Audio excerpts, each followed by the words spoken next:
नमस्कार. अश्विनीज रेसिपीमध्ये पुन्हा एकदा सर्वांचं मनापासून स्वागत. आणि आज आपण सकाळच्या घाईत अगदी घरातील मोजकं साहित्य वापरून आणि पटकन तयार होणारा उपवासाचा आलू पराठा कसा बनवायचा हे पाहणार आहोत. तर हा तुम्ही नाश्त्यासाठी तर बनवू शकता, पण जर तुम्ही वर्किंग वुमन असाल किंवा टिफिनसाठी काहीतरी उपवासाचं द्यायचं असेल तर हा एक उत्तम पर्याय आहे. गरम तर छान लागतोच, पण थंडसुद्धा खूप टेस्टी लागतो. बनवायला हे सोपं आहे, पटकन होणारी रेसिपी आहे. तर आपण वेळ न घालवता आता रेसिपीला सुरुवात करूयात. तर त्यासाठी आपल्याला इथे एका बाउलमध्ये एक उकडून घेतलेलं बटाटं किसून घ्यायचं आहे. तर इथे मी मोठ्या आकाराचं बटाटा असल्यामुळे एकच घेतलं आहे. लहान बटाटे असतील तर तुम्ही 2 बटाटे घेऊ शकता. पण उकडलेलंच बटाटे घ्यायचं आणि त्याला किसून घ्यायचं, म्हणजे पराठे छान होतात. तर इथे मी किसून घेतलेले बटाटे. आता यामध्ये आपल्याला हिरवी मिरची घालायची बारीक केलेली. तर तुम्हाला किती तिखट आवडतं त्यानुसार घालायची. यासोबतच आपल्याला चवीपुरतं मीठ घालायचं यामध्ये. जर तुम्ही उपवासाला जिरे खात असाल तर थोडी यामध्ये जिरेपूड घालायची आणि याला व्यवस्थित आपल्याला मिक्स करून घ्यायचं आहे. यासोबतच जर तुम्ही उपवासाला आलं आणि कोथिंबीर खात असाल तर तेही तुम्ही यामध्ये घालू शकता. तर याला आता आपल्याला व्यवस्थित मिक्स करून घ्यायचं आहे. आलं, मीठ आणि जिरेपूड व्यवस्थित मिक्स व्हायला हवी यामध्ये. हे छान मिक्स झालेलं आहे आता. आता यामध्ये आपल्याला पीठ घालायचं आहे. तर इथे मी 1 वाटी भगरीचं पीठ घेतले, अगदी बारीक पीठ आहे ते घेतलेले. आणि 1 वाटी राजगिरा पीठ घेतले. तर तुमच्याकडे जे पीठ असेल ते तुम्ही वापरू शकता, पण हे प्रमाण घेतलं तर पराठे छान होतात, सॉफ्ट होतात आणि टेस्टसुद्धा खूप छान लागते. थोडंसं लाल तिखट घालते मी यामध्ये आणि पुन्हा याला मिक्स करून घेते. आणि जर तुमच्याकडे शिंगाड्याचं पीठ असेल तर फक्त शिंगाड्याचं पीठ यामध्ये घातलं तरीही चालेल, त्याने खूप टेस्टी होतात पराठे. पण प्रत्येकाकडेच ते नसतं, त्यामुळे मी राजगिरा आणि भगरीचं पीठ घेतलेलं आहे इथे. तर आता हे आपल्याला मळून घ्यायचं, याचा गोळा तयार करून घ्यायचा. पण यामध्ये अजिबात पाण्याचा वापर करायचा नाही आपल्याला. जे आपण उकडून घेतलेलं बटाटा आहे त्यामध्येच हे पीठ आपल्याला मळून घ्यायचं आहे. तर या पद्धतीचा गोळा आपला तयार झालेला आहे. अजिबात पाण्याचा वापर केलेला नाही मी. आणि खूप पातळ पीठ करायचं नाही आपल्याला. हे पाणी अजिबात घालायचं नाही त्यामुळे. कारण पीठ जर भिजलं किंवा खूप जास्त वेळ तसंच राहिलं तर मग ते पातळ होतं आणि मग पराठे लाटायला व्यवस्थित येत नाहीत. त्यामुळे या पद्धतीने आपल्याला पाणी न घालता पिठाचा गोळा तयार करून घ्यायचा. याला थोडंसं तेल लावून घ्यायचं. आणि जर तुमच्याकडे वेळ असेल तर 5 ते 10 मिनिटं हे पीठ भिजण्यासाठी ठेवायचं. वेळ नसेल तर लगेच तुम्ही याचे पराठे बनवू शकता. तर हे मी 5-7 मिनिटासाठी असंच ठेवणार आहे आता. 5 मिनिटं झालेली आहेत. तर पुन्हा एकदा मी या पिठाला थोडंसं मऊ करून घेते.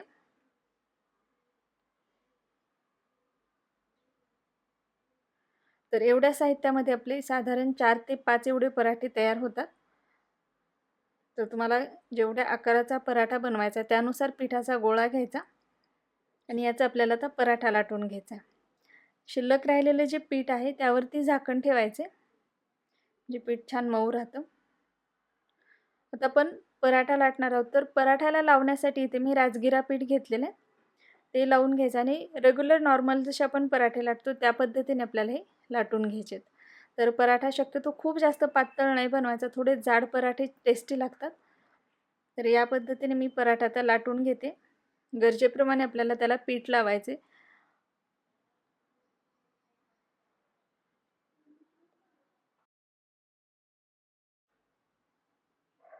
तर तुम्ही बघू शकता आपला पराठा लाटून झालेला आहे. मी खूप पातळ नाही केला, थोडा जाडच ठेवलेला आहे.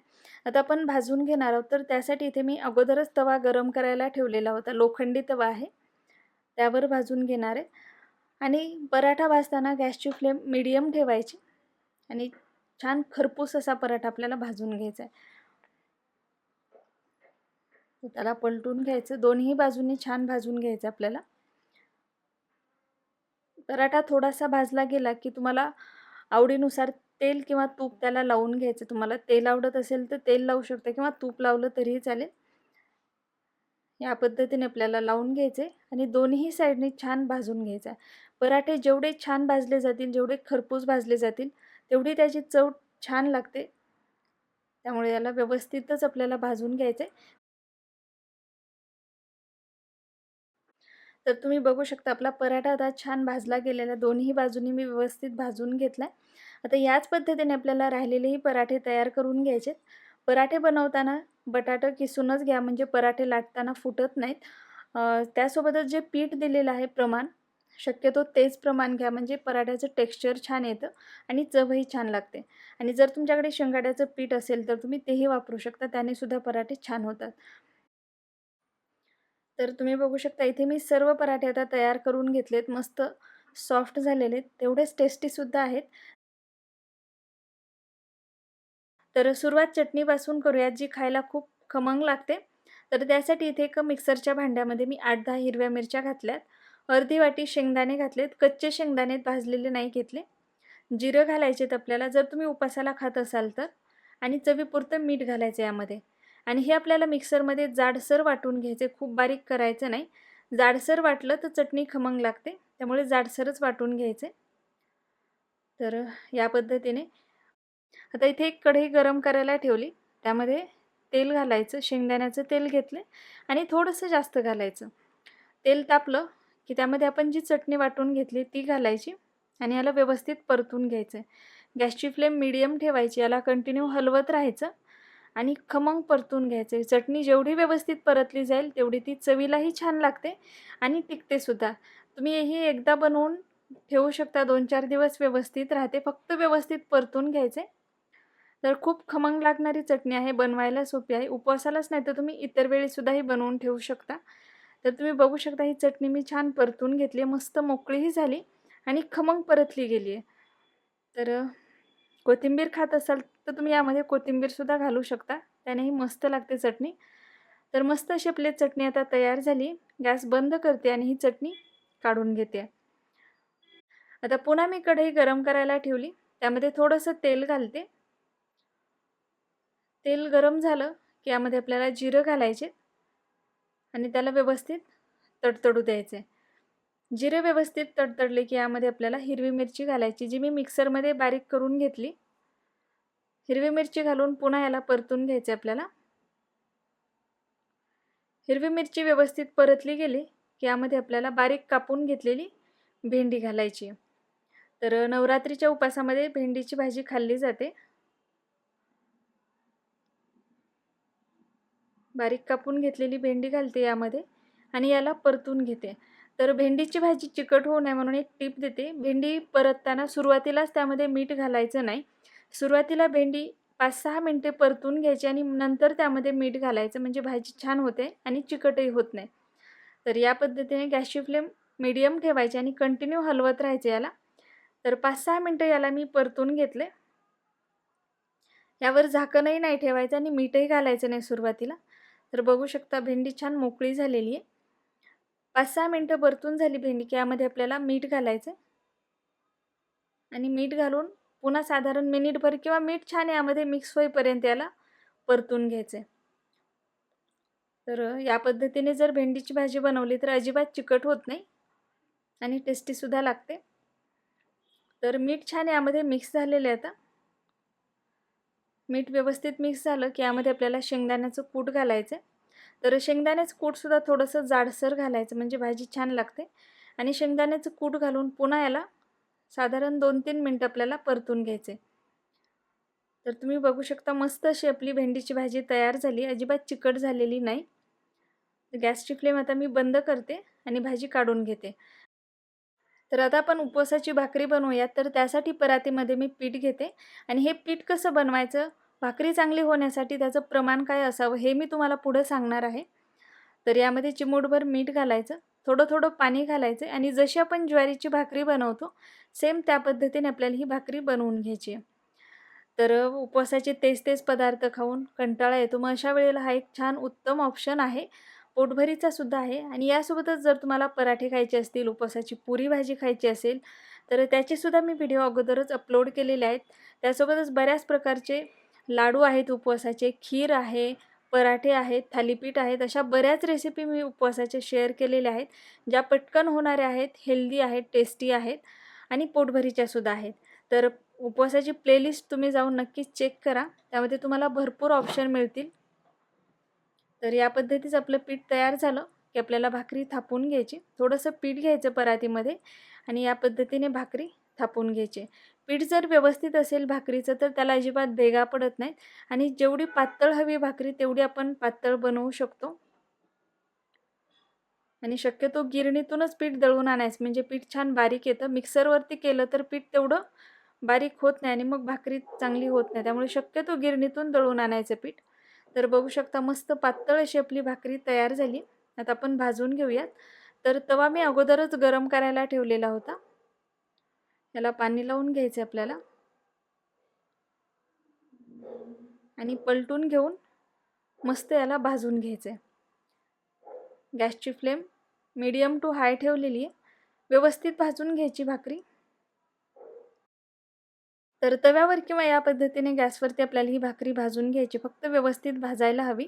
तर बघू शकता मस्त झालेली आहे. आणि यासाठी पीठ कसं तयार करायचं ते पाहूया. तर त्यासाठी जर 1 किलो भगर असेल तर त्यासाठी आपल्याला पाव किलो साबुदाणा घ्यायचा आहे. हेच प्रमाण घ्यायचं आणि गिरणीतून दळून आणायचं, म्हणजे पीठ छान येतं आणि भाकरीसुद्धा मस्त होते.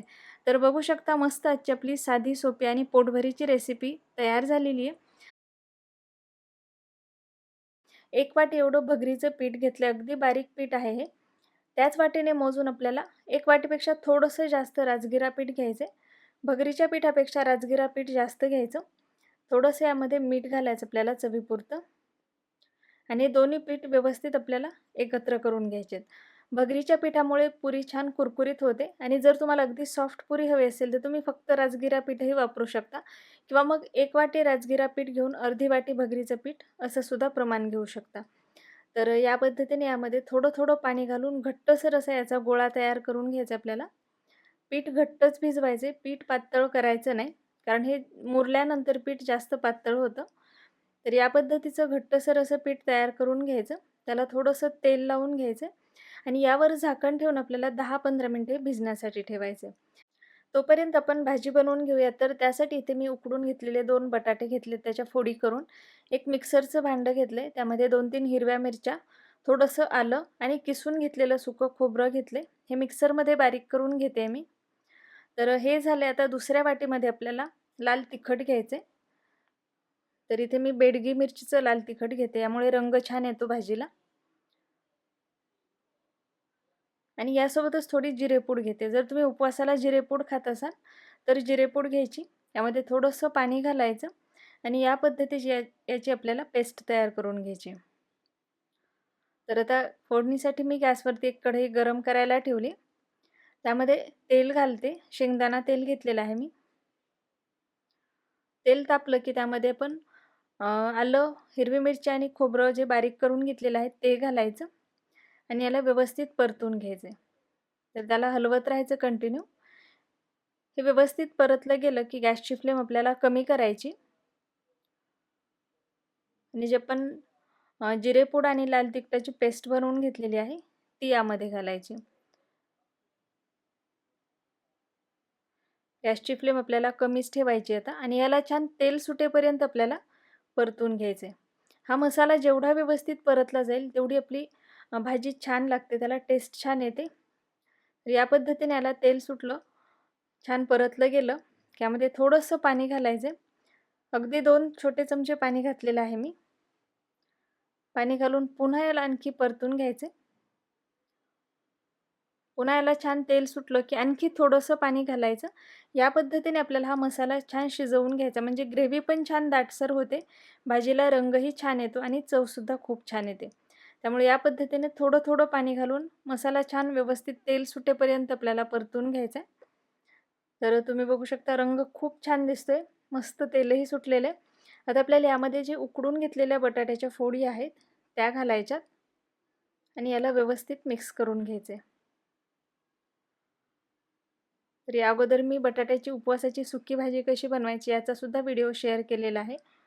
बरेच उपवासाचे व्हिडिओ मी शेअर केलेले आहेत. त्यामध्ये बटाटा पुरी असेल, उपवासाचा डोसा, राजगिरा लाडू, साबुदाणा लाडू, अशा बऱ्याच वेगवेगळ्या रेसिपी आहेत. नक्की तुम्ही त्याही पहा. यामध्ये मी पाणी घातलेले. तुम्हाला भाजी कशी हवी आहे त्यानुसार यामध्ये पाणी घालायचं.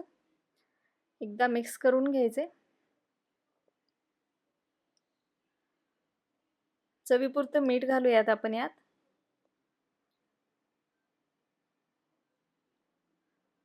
मीठ घालून एकदा मिक्स करायचं. याला एक उकळी येऊ द्यायची. याला एक उकळी आली की गॅसची फ्लेम कमी करायची आणि कमी फ्लेमवरती छान आपल्याला भाजी शिजवून घ्यायची. गॅसची फ्लेम आता मी कमी केली आहे. तर तुम्ही बघू शकता आता आपली भाजी तयार झालेली आहे. मस्त दाटसर ग्रेव्ही झाली आहे. रंगही खूप छान आला आणि मस्त अशी भाजी तयार झाली आहे. आता गॅस बंद केलेला आहे मी.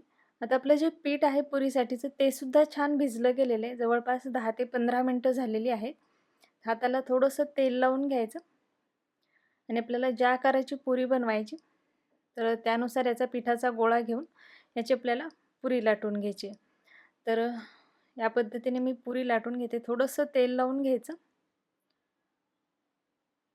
तर रेग्युलर आपण जशा पुऱ्या बनवतो त्याच पद्धतीने पुऱ्या बनवायच्या. तुम्ही बघू शकता छान लाटल्या जातात मस्त. तर आपली पुरी लाटून झाली. याच पद्धतीने मी राहिलेल्याही पुऱ्या लाटून घेणार आहे. पुरी तळण्यासाठी इथे मी तेल गरम करायला ठेवलेले. तेल व्यवस्थित गरम झालं की त्यामध्ये पुरी सोडायची आणि व्यवस्थित आपल्याला तळून घ्यायची. तर तुम्ही बघू शकता मस्त फुगलेली आहे पुरी. भगरीच्या पिठामुळे खूप छान होतात, कुरकुरीत होतात. आणि जर तुम्हाला सॉफ्ट पुरी हवी असेल तर तुम्ही भगरीचं पीठ नाही घातलं तरीही चालेल. तर मस्त अशी आपली पुरी तयार झालेली. याच पद्धतीने मी राहिलेल्या सुद्धा पुऱ्या तळून घेणार आहे. पुरी तळताना गॅसची जी फ्लेम आहे मीडियम ठेवायची. खूप मोठी फ्लेमही नको आहे आपल्याला आणि अगदी कमीसुद्धा नको आहे. कमी फ्लेमवरती तळल्या तर खूप तेलकट होतील पुऱ्या आणि मोठ्या फ्लेमवरती सुद्धा व्यवस्थित तळल्या जाणार नाही. त्यामुळे मीडियम फ्लेमवरती व्यवस्थित तळून घ्यायच्या आणि गरम गरमच या पुऱ्या खूप टेस्टी लागतात. थंड झाल्यापेक्षा गरम खूप छान लागतात. तर तुम्ही बघू शकता आपलं उपवासाचं पुरी भाजी तयार झालेलं आहे. मस्त दिसतंय. खायलासुद्धा तेवढंच टेस्टी आहे. तर नक्की करून पहा. केल्यानंतर तुमच्या कमेंट्स नक्की कळवा. व्हिडिओ जर आवडला असेल तर व्हिडिओला लाईक, शेअर आणि चॅनलला सबस्क्राईब करायला विसरू नका.